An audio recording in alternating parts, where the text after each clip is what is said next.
9 inasema Bwana Mungu akaita Adamu, akamwambia wewe ni wapi? Ni neno la Bwana.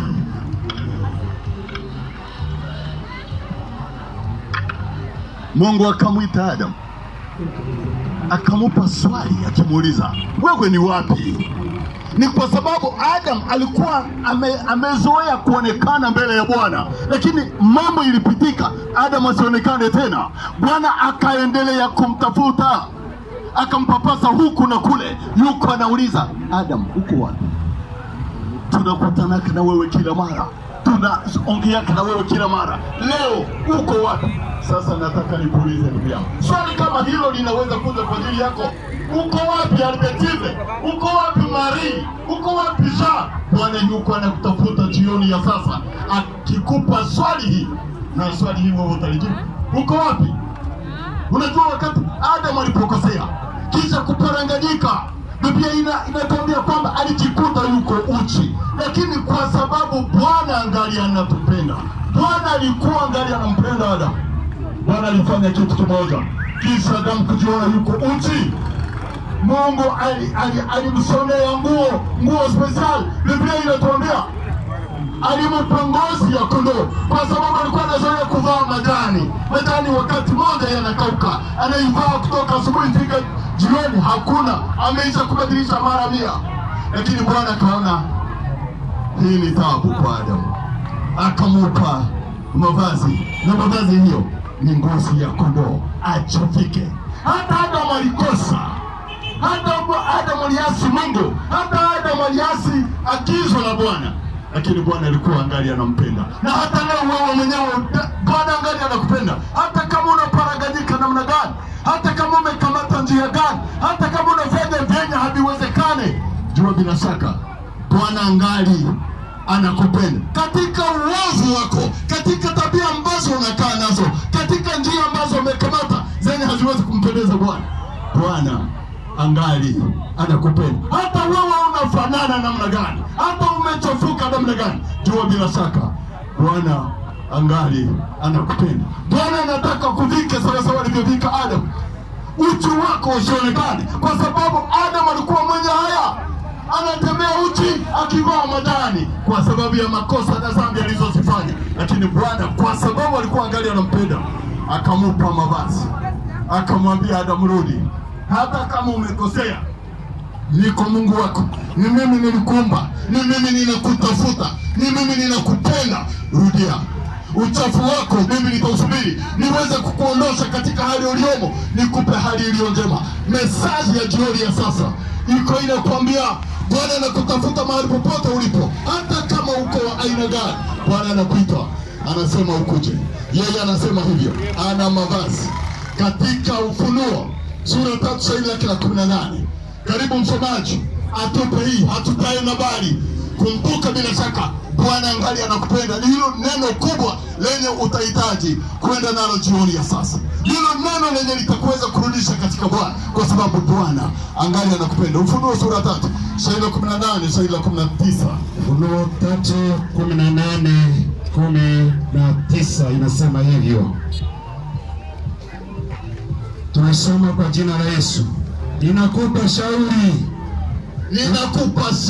ninakusauria sawa mwana wangu, twende. Ununue kwangu dhahabu. Ngoja, una vitu vingi ambavyo unapoteza pesa zako, unazipoteza kwa vitu vingi haviwezi kufika, lakini kuja ununue kwangu iliyosafishwa kwa moto, dhahabu iliyosafishwa kwa moto, ambayo itadumu katika maisha yako. Pamoja na hayo upate kuwa tajiri, utajiri wako uweze kumpendeza Bwana, utajiri wako uweze kuwa kielelezo kwa wale ambao wanamfuata Bwana kwa roho potofu. Kwenda na mavazi meupe upate. Mavazi yako imechakaa, mavazi yako imechakaa. Hata kama uko naishi wako nyumbani uko uchi, hata kwa watoto wako uko uchi, ndani ya mke wako uko uchi, ndani ya mume wako uko uchi, kwenye unatembea Mungu angali anakuona uko uchi, lakini amekuonya uje kwangu ununue mavazi yanayofaa.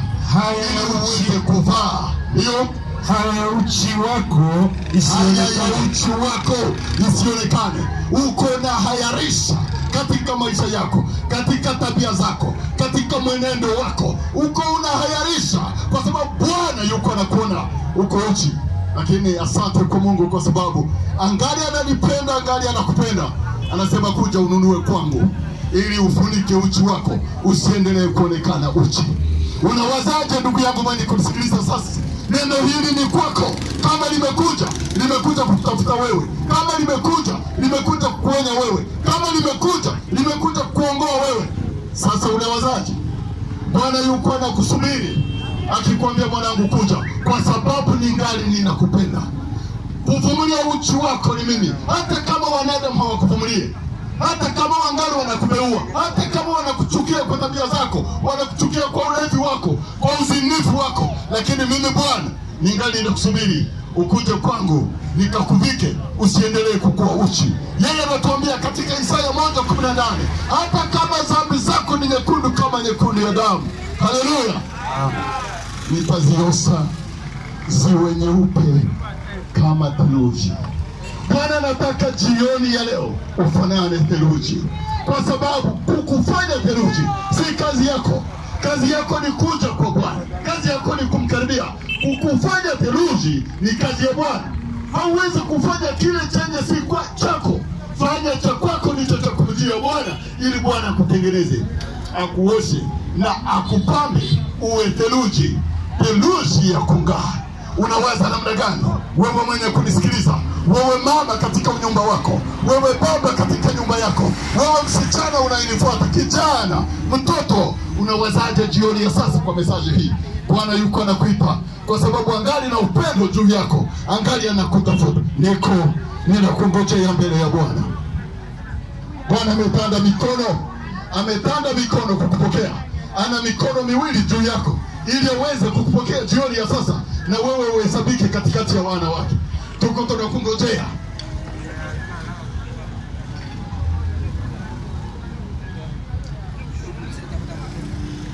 Bwana amesimama na anasema kuja. Anza safari ukamkaribie. Anza safari ukamjie. Sahau vile ulivyo navyo. Usiangalie ubaya wako, usiangalie uchafu wako, kwa sababu kuna yule atakayekuosha, kuna yule atakayetengeneza, kuna yule atakayekufaulisha. Kazi yako ni moja tu, kuja. Na tuko tunaimba, tuko tunakukaribisha hapa. Ukuje ili Bwana kupokea jioni ya sasa, akufanye ungae kama theluji, kwa sababu ni ahadi zake. Akuvike ili uondoke katika uchi wako, kwa sababu amekuona umechakaa, umeharibika na tabia za dunia hii, umeharibika na mambo ya dunia hii, umechakaa, hauna faida kwa dunia. Watu wanakuona sawa kikoropo, lakini Bwana anasema kuja, nitakutengeneza jioni ya sasa ili uweze kukamilika na uhesabike katikati ya wale ambao wanamcha Bwana kwa roho kunjufu. Ni neno ndogo hili ambalo Bwana amekuita nalo. Amelileta kwa mamasa, kwa sababu alikuona uko unalihitaji lije kwako. Aliona mateso ulionayo, aliona usumbufu ulionao, anaona kupotea kwako, anaona maswali ambayo hauwezi wewe mwenyewe kujipa jibu. Bwana anasema kuja, mimi nitakupa jibu ili uweze kutulia, ili uweze kupata nguvu, upate salama. Kama kuna nyimbo sasa, nyimbo hii ni ya kuita wewe kuweza kuingia mahali hapa. Ningeliomba watumishi wenzangu muwafungulie watu njia waweze kuja, ili Bwana aweze kuwakamilisha jioni ya sasa. Wahesabike sawa sawa vyombo vya Bwana, wawe chumvi ya dunia, wawe nuru ya dunia, ili giza liwaondoke, ukavu waliokuwa ndani waondoke, lakini wawe vyombo ambavyo vinampendeza Bwana, vyombo ambavyo Bwana anafahamu na Bwana anavijua. Karibu sana.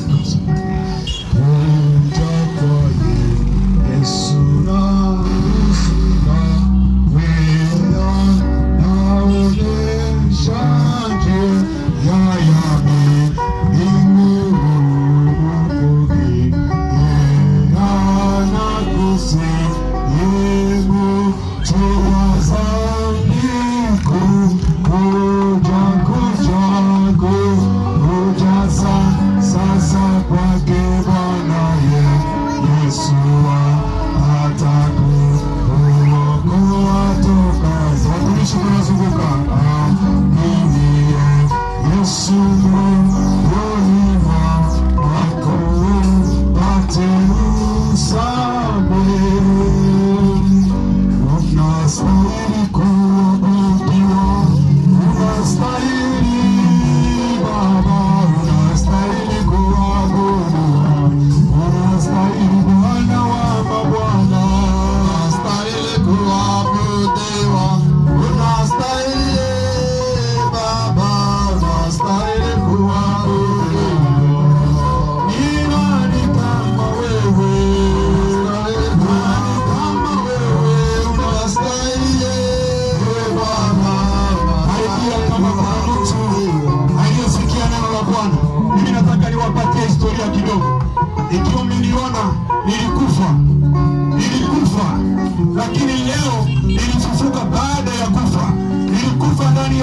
dhambi, lakini Bwana akanifufua, akaniweka huru. Na wewe inawezekana umekufa ndani ya dhambi, dhambi imekukalia, umeshindwa hatua ya kusonga mbele, lakini Bwana amekuita siku ya leo hapa kwa Mombasa uweze kutua mizigo yako mbele ya Bwana, na Bwana aweze kusaidia ukariti uzima mbele.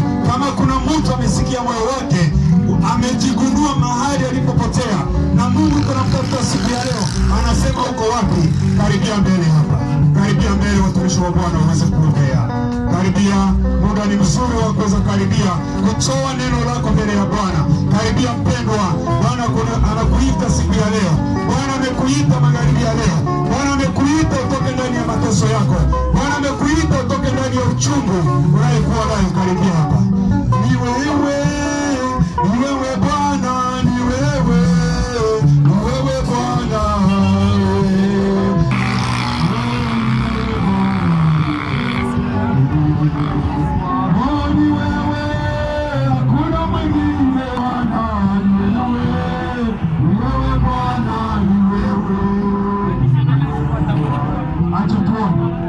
Mahali ukofata maombi haya, kama umesikia neno la Bwana limekugusa, wewe utamke maombi haya mahali unapokuwa, na Bwana amekwisha kukuona, na roho yako Bwana ameiona.